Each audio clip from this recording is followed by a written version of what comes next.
uh, title siya, The Five Habits. Five habits that will change everything, or habits that will transform, will shape your destiny. Okay? So, pagkatuloy tayo kayo yung mga lapit. Lord, salamat po sa oras ko nito. Malapit ang pinagkatiwala ko sa inyo, sa iyo, aming mabuhay ang mga puso, ang mga isip po namin. Salamat po namin na sa aming pagtanggap ng mensahe po ay ito po ay tumimo po sa aming mga puso. Let the Holy Spirit give us, to teach us, give us understanding in our needs. Thank you for your word, your message. In the name of Jesus, we pray. Amen. So, ano ba yung mga habit na dapat po natin i-practice that will change, that will shape our destiny, that will ipabuhin yung destiny mo. Una, okay. Speak. Una, speak life. The habit of speaking life.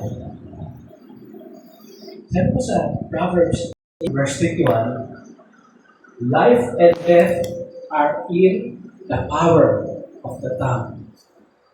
Those who not eat will eat its fruit. Sabihin,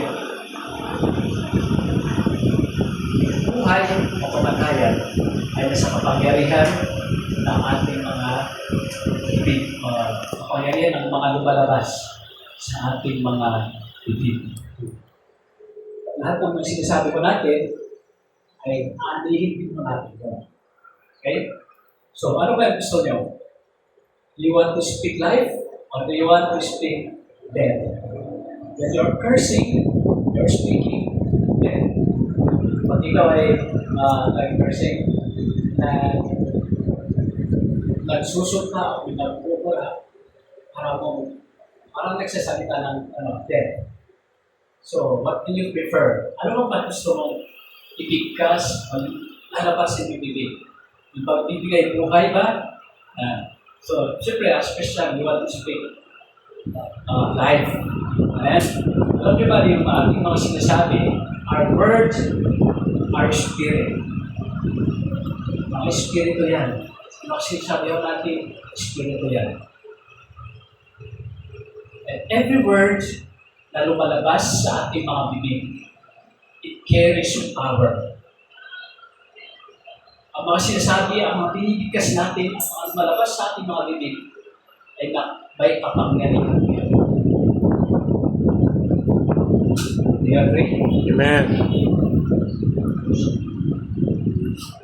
So, yung words na binibigkas natin, it's like, parang buto yun eh.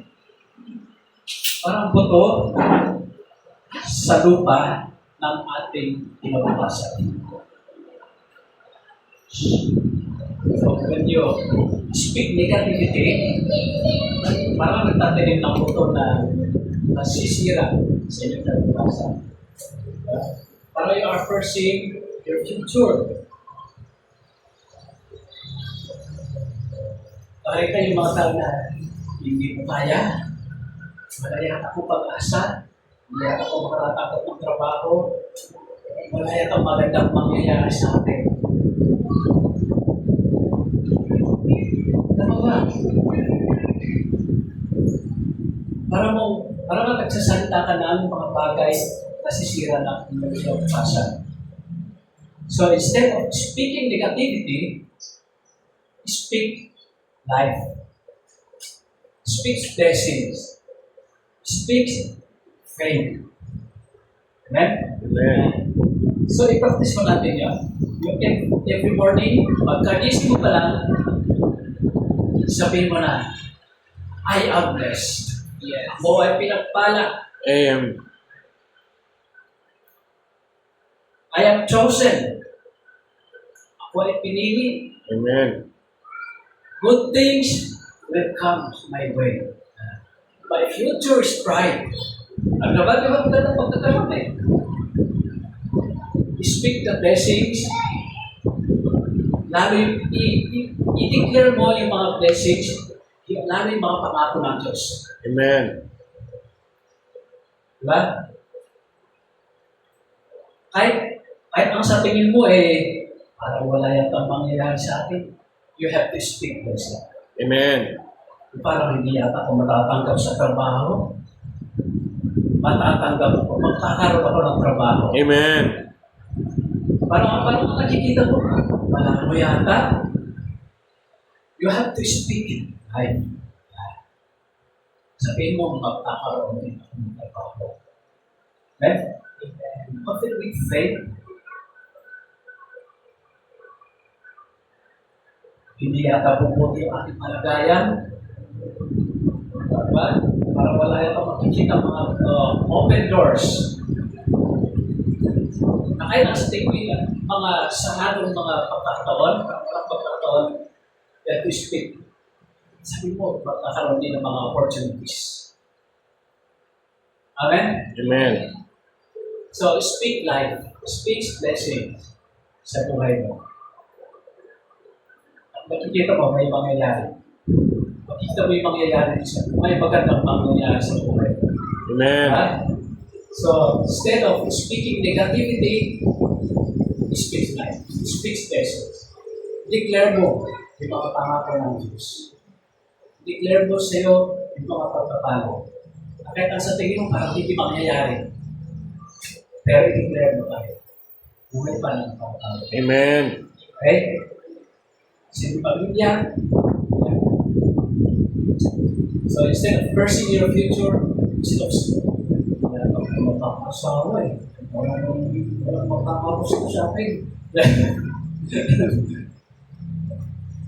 Huwag ka nun. At least, bibigay ni Lord yan. Amen. Amen. So nasabi pa.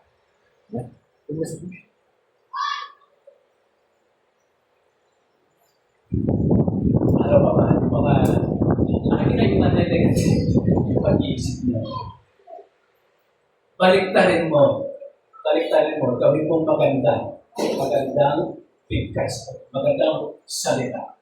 Amen. Okay, so yun po. So, every word yung pala, you have to declare the blessings of God sa buhay. Okay. So, kahit hindi mo pa nakikita, parang hindi yung pag nakita mo na, tsaka mo ito na, nakita.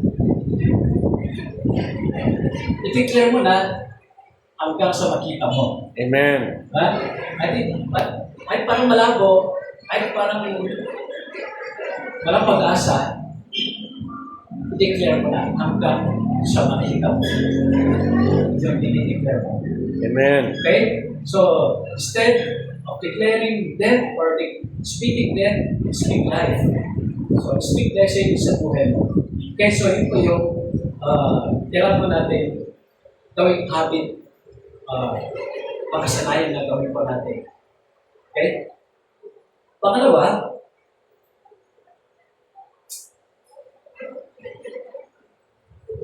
ay the habit of daily surrender. Sabi ko sa Proverbs 63,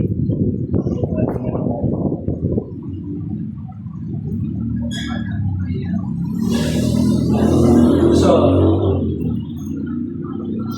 pagkatiwala mo kay Yahweh ang inyong mga gagawin at magtatagumpay ka sa lahat ng inyong mga hindi. So, pagkatiwala, ibig sabihin, pagka-dead yung surrender, ibig sabihin, pinagkakatiwala mo na sa kamay ng Diyos. Si Lord na ang bahala sa iyo. Kasi nagtitiwala mo tayo sa ating sarili, kakayahan. Alam ko na to, ako na bahala to. You are doing your own way, ang ginagawa mo sa sarili. Nag-e-effort ka sa iyong sarili, kaparaanan. At wala ang Diyos doon sa ginagawa mo. Susin niyo ang kumalakad na walang hindi nagsasabi dito. Hindi pinapapawag, isinusuko sa Diyos kung ano yung mga gagawin mo.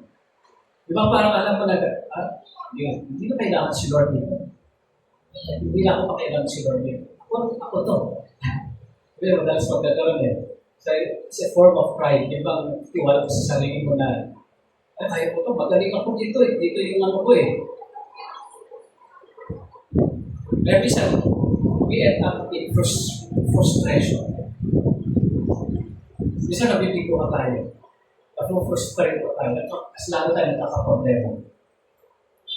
Nagkatiwala tayo sa sarili.